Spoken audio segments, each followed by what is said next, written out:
In-Spire-Life, New Ideas for a New World. Today I'm here with Professor Stefano. It's a big honor. We are here in Como, Italy, in a beautiful environment, an old castle hotel. And I have this occasion to talk to him about his dream, his books, and his wonderful new ideas. That's why I absolutely wanted to do this interview with you, Professor. Thank you very much for this beautiful occasion. So, to describe you quickly, you are a repentant economist, as you say, a sociologue. You are an author of 2 best-selling books, and you are a public speaker, very well known. The books are called The School for God, and it's translated in 12 languages. And the other book is called A Dream for the World. It talks about how to be a leader in this world with integrity. More than that is to forge, create, prepare leaders with integrity as a strategic resource for nations and for our civilization. So this is the biggest thing missing in our time, and the source of many problems, or maybe of all problems, because the lack of ethical and leader driven by integrity is really the origin of many evils that now are afflicting the planet.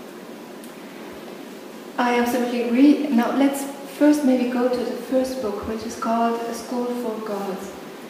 In Italian, I'm not speaking so good Italian, so could you just say in Italian one time? La scuola degli dei. Grazie. Wonderful. Now, to me, this book is, I would say, one of the most precious books I've ever read. I have read lots of books, and it seems to be the compilation of all the knowledge that I've accumulated in my old age. It is actually the summum of all the books I've read. It has a very deep philosophy, very changing thoughts, and I thank you very much to have brought it to the world. And so would you like to talk about this book a little bit, because it breaks many belief systems that we still have, and it actually shows how the world still walks on its head instead of walking on its feet, and how beautiful and how different this world could be if we would realize what we are doing actually. So would you like to... It's such an introduction, I don't need to say much more. Certainly, probably a couple of things about the book. You can never write a book thinking that will be a bestseller or thinking that will be a book forever. This is something that is there in the invisible, and one day comes out, and the first to be surprised is the author, in a genuine book forever kind of literature. And in this case, I think that the success of the book and the effect on the readers is mainly because of the sincerity. The book is very sincere. It's real, it's true, and everybody recognizes oneself in the story of an ordinary man who struggles and fights with all the difficulties that he encounters to change his life and to go to a higher condition of living, a higher condition of being. Understanding that under any difficulty and facing any kind of problem, raising our being is the solution, which is something that I don't see, I don't hear very frequently, but this is a very general golden rule. Each of us has to know how to raise his own being. There is not a formula which is applicable to everybody, but certainly each one knowing a little bit oneself and doing this kind of work to self-knowledge or self-discovery will arrive to understand. If he is honest with himself, will understand that there is a way, which is a personal way to be higher in your being. That changes the conditions, the external conditions, the events, the people. Is a sort of moving into another world. Is it in a way, a certain way of saying, I change my inner state, and when my inner state is aligned with whom I really am, the outer world will be changing as well at the same time? Does it have something to do with that? Yeah, I think this could be the general statement of the book. Nothing is external, that means everything comes from inside. Of course, the timing can be not so immediate, and so we cannot hope that our world changes in the next minute because we are, but certainly and surely this will be the effect. The world works from inside out. It's what I have understood, the little bit that I have understood, brought to the book. But this is so important already, as I would say 95% of this world still goes, I have to change the exterior to feel better inside, which is again walking on the head. I did not know there was such a percent or 5% of people understanding that, so that's easily very assuring. It's like telling to Einstein what is the, they say that only 2 people understand your theory, there are only 3 with you, the people, while the other 2. So, I don't know if there are other people who really feel, understand and apply this understanding to their own life. Nothing comes from the external. So it means that in many ways can sound not such a good news, because it's comfortable and assuring the idea that there can be a solution out there for us. And apparently, sometimes may appear that somebody else or some situation comes in our favor in a very right moment and so on. And this, I think, contributes to create this legend of an external world that can help you. In reality, also somebody arriving for you in your help, or any situation changing in your favor, is always produced by an inner change. It's always reflecting an inner condition. That same person would not help you in a different moment. That situation would not be the same if you were not in a certain moment of your life. So this is, I think, that by the end, if we are very we study very carefully all the different situations of our life, we can reach this conclusion. It has always come from you, anything has come from you. Also what you consider a bad experience or evil in your life has always come from inside.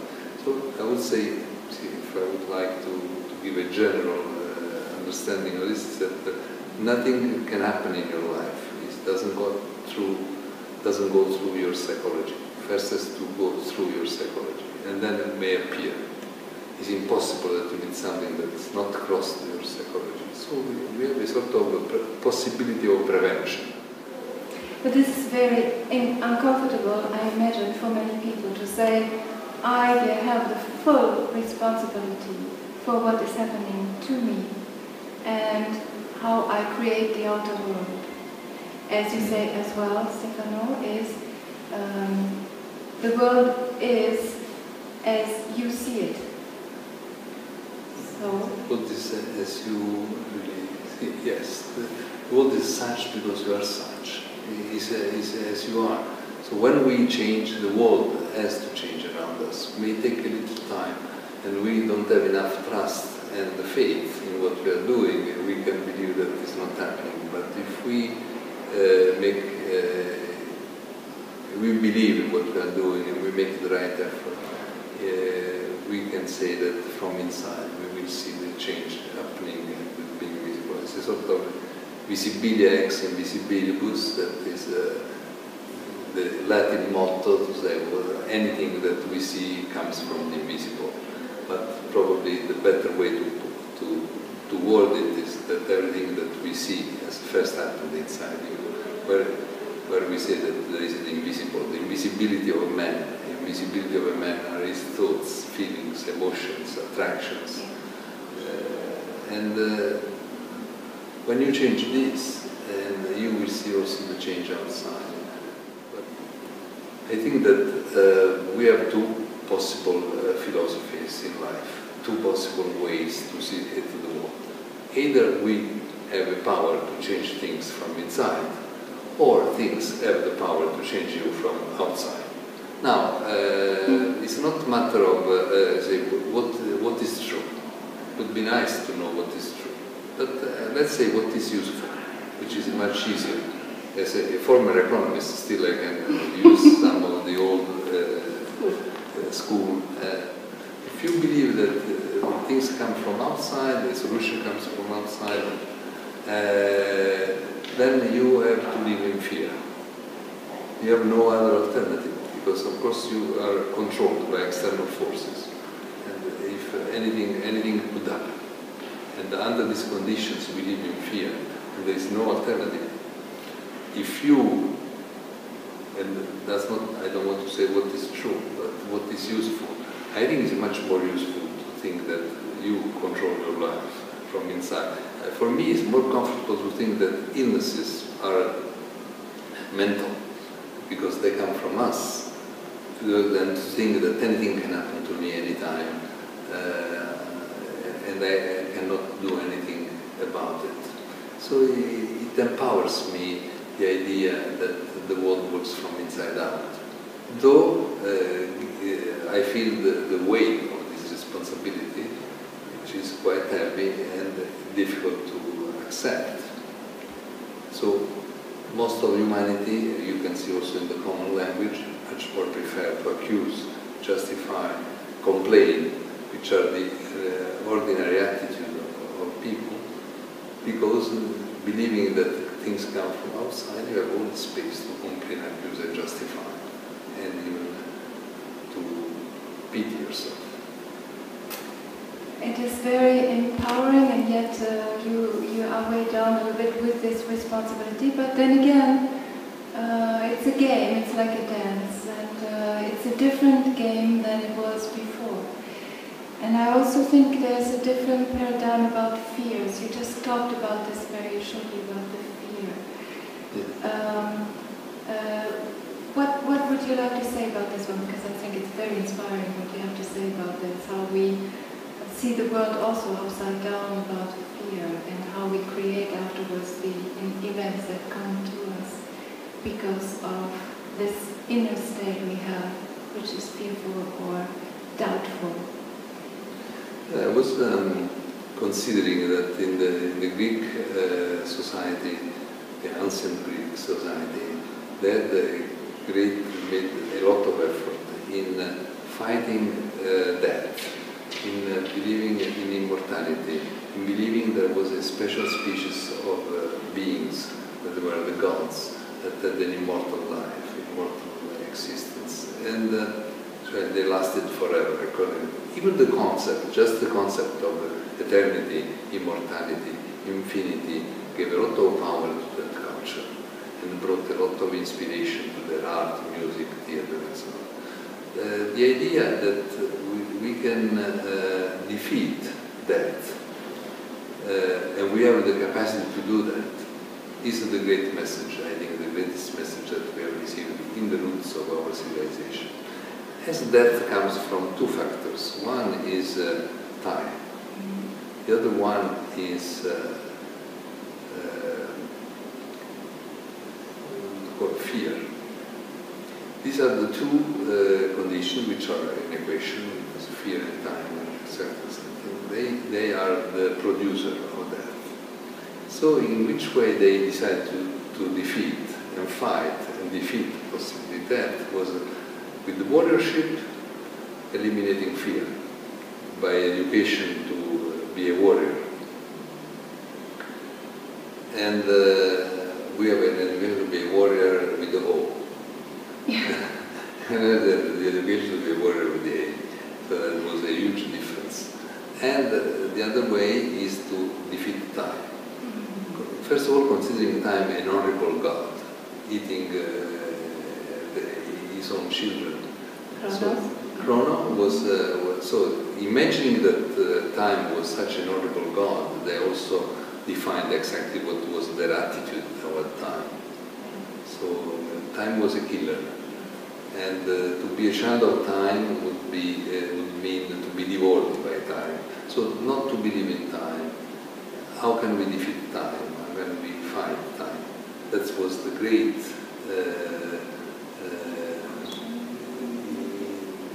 battle, let's say, a great fight that has been done 2,500 years ago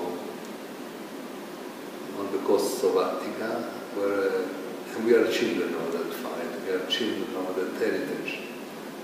If we want to remember and be inspired by this great experiment that has been in the classic Greece. It's a great experiment of the possibility of man to go beyond the conditions that we usually believe that are ineluctable. Can you say ineluctable? That cannot be changed. Yeah. That's so they believe that man could do something impossible. And this, just the idea that we can achieve the impossible has created all our modernity. Because all our modernity comes from making possible whatever is impossible. And this fear creates exactly what we don't want to have. Contrary to the overall belief that something happens and we have the right to have fear, and it just happens and we should be fearful all the time. No, it's actually what you say, is we have the fear, then create the event because of the fear, which again, this terrible event then makes us fearful again, and this is this vicious circle. So how do you, Stefano, how do you fight your fears if they come up? We justify fear because we believe that fear is going to make us prudent. We also justify the fear in our children. We transfer fear to the children, thinking that we are doing something good for them. If they are fearful or in fear for something, they can defend themselves. They can more easily avoid accidents, problems, difficulties, and so on. They're protected. They're protected. So they will be that fears are protecting us. In reality, the most protected people are the children, that they have no fear. They are always protected. They can go anywhere, they will never, so they have a special protection just because in absence of fear. And, believing that fear is useful, we keep it and we cultivate it, nourish our fears, and never want to get rid. So in reality, we don't want. So it's not that the fight is difficult or that it's impossible to get rid of our fear. First of all, we have to decide that fears are not in our favor, that are not. So this is an economic evaluation of this. So it's not worth. So it's damaging us. Not. We could keep the good of the fear without having the bad of the fear, because the fear has something good, and we would like to keep it. But fear has also something very bad. So how can we keep the good and get rid of the bad about fear? Fear is good for making us consider some possibilities, alternatives, and evaluate situations, may decide not to go in a certain way, so on. So I think that under this respect, fear. But then the drawback of this is that fear brings with them a lot of pain, anxiety, and also damage our organism by the end. So, and also sometimes, most of the times, give bad advices. So I think that we can be prudent, consider the situations, make our decisions, without suffering, without letting fear become pain.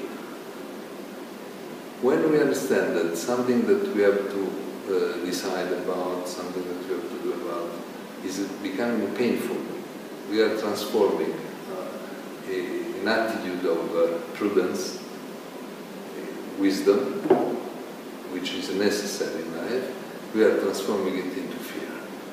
So this is a very delicate, great divide. See, if we listen to our body, we realize that the pain. And when we feel in pain, we are entering in fear, which 99% of the time are imaginary, about things that will never happen, but for the moment are damaging our life and influencing our life. On the other side, we can have the same advantages of being in fear in terms of being prudent, of being considering, evaluating, and making the right decisions, if we do not overcome that limit, if we do not enter into something very painful. So we can be prudent and not be in fear. And many times we are in fear without being prudent at all, just completely going on the opposite. So fear is inspiring even behaviors, attitudes and reactions that can be against us. And the result is then again against us, because we create certain events out of this fear that we just did not want to have at the beginning and that we were fearful of. And I feel if we don't have this fear, we are able to be in a creative state. We can connect to something in ourselves that can create also the life that we actually want. We are freer to create this again. And this freedom is very important, to create our dreams. And this brings us to this big subject in your book as well. It's about the dreams, how to live in your dream and in your dream, and how important it is to have full access to this dream and live it 100%. In reality, fear is connected to the subject of dream because it's the cancer of dream. So if we want to kill our dreams, the good ones, because there are also the bad dreams. Dreaming is not always a positive activity, because there are also nurturing nightmares, which is a negative imagination. So dreams can sometimes become negative imagination and also a sort of rain dance on the contrary.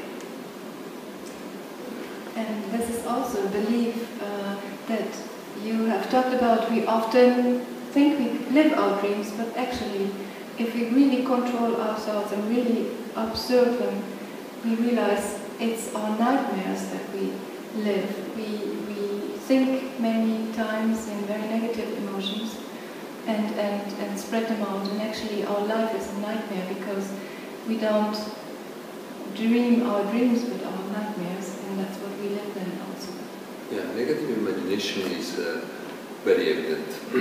It's enough to consider that you have read many books, so you can say, if you have ever read a book which is depicting a beautiful future for humanity, a book that imagines that we are going towards something beautiful and our civilization will flourish and become more prosperous, we never find this.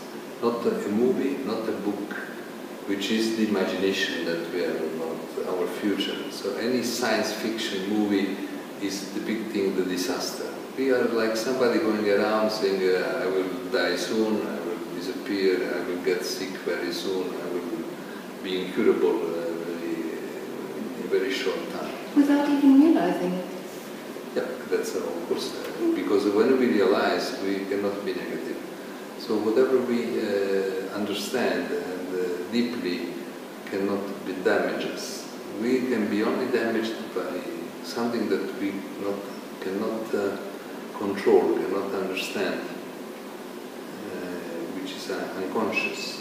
But when we bring the light of consciousness, the light of understanding in whatever is the corner of our being, of our life, that thing cannot hurt us anymore. This is the understanding of love your enemy. Love your enemy. The enemy can damage you if you consider him an enemy, in spite of all the damages or the fight that he can bring in your life, but not to consider him an enemy. This is the paradox. If I love my enemy, he cannot be an enemy anymore. But if I have an enemy, how can I love him?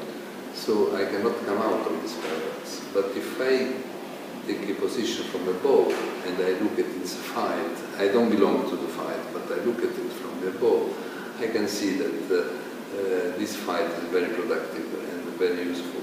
Absolutely necessary to dream, because a dream without an antagonist doesn't have the fuel to travel, cannot travel unless it dream speed. So we need the antagonist. So we have to accept when we have a dream, and not a nightmare, but we have a dream, then we have to accept also what the dream suggests in terms of becoming true. The dream has in itself the capacity to happen, to come true, as is already there, because otherwise it would not be a dream, it's not a real dream. It doesn't have the possibility to become real. At the same time, we have to accept that this process will bring with it difficulties and apparent negativities in our life. But if we remember that the antagonist is always at work, 24 hours a day, for us, that its aim is our victory, always. So, if you tell me who is your antagonist, I can tell you what is your destiny.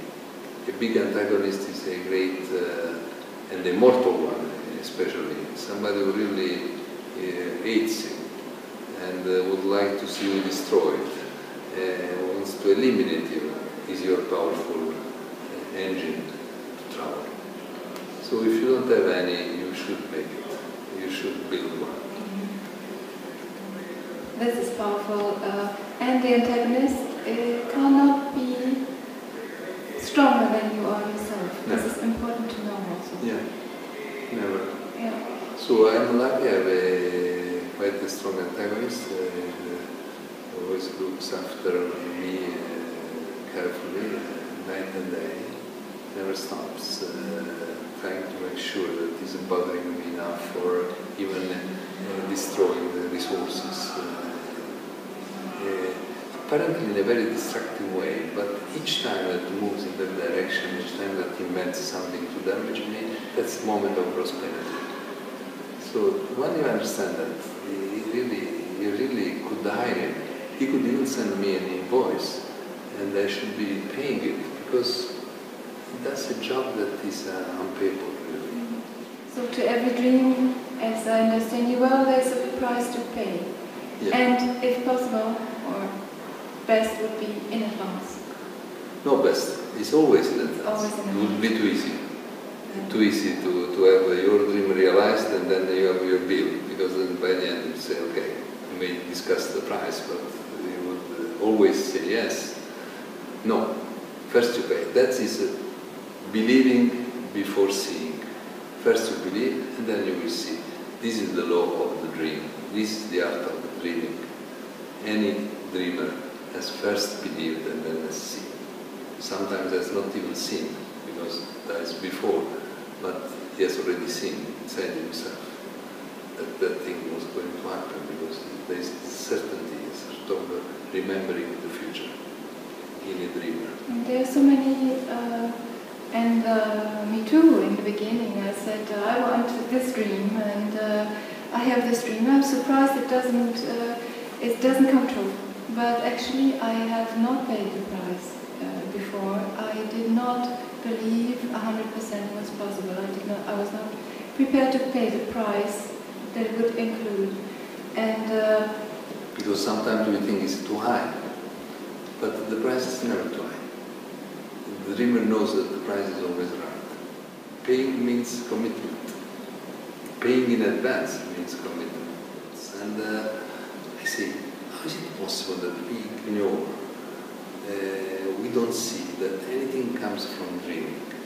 Anything that we see and touch, anything that is beautiful and great and worthy, has always come from a dreamer who has overcome many difficulties, sometimes has paid with his own life, his dream.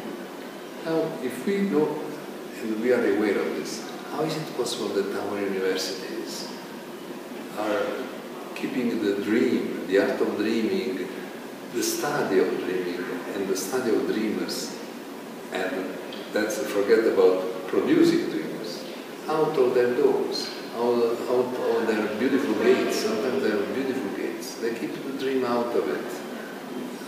How can you be a university of business? How can you be a business school of world importance if you do not include dreaming in your subjects? But about this one, I would love to talk to you in our second part of the interview. Do you think there is a second part? I would love to, because it is very, very beautiful what you have to say afterwards for the business especially, or politics. How to live your dream in there and to live it with integrity and to be educating the young coming leaders. And I'm very grateful for the work you're doing and opening this culture, how to introduce that into our universities, etc. You have created a university yourself together with your brother, and now you live a new dream in expanding this sort of university to a new level still. But this will be in our next interview. So far, I thank you very much for this more, this exposure about how to live the dream more like an individual, and how to overcome certain obstacles. I can really recommend your book, The School for Gods. I won't say it in Italian, I won't do this too. You can say in German. Die Schule für Götter. And it's one of the most precious books I think that exists in the world at the moment, and I weigh my words. So thank you very much for this interview. Thank you for these compliments, because I hope they are not too big. But certainly the book has been written with this intention to be a book forever. It's declared in the first page. When you open it, first sentence is this book is forever. To tell the reader, these are some principles that have no time and no geography. So they will be there forever. Some of them we understand now, some we will understand later.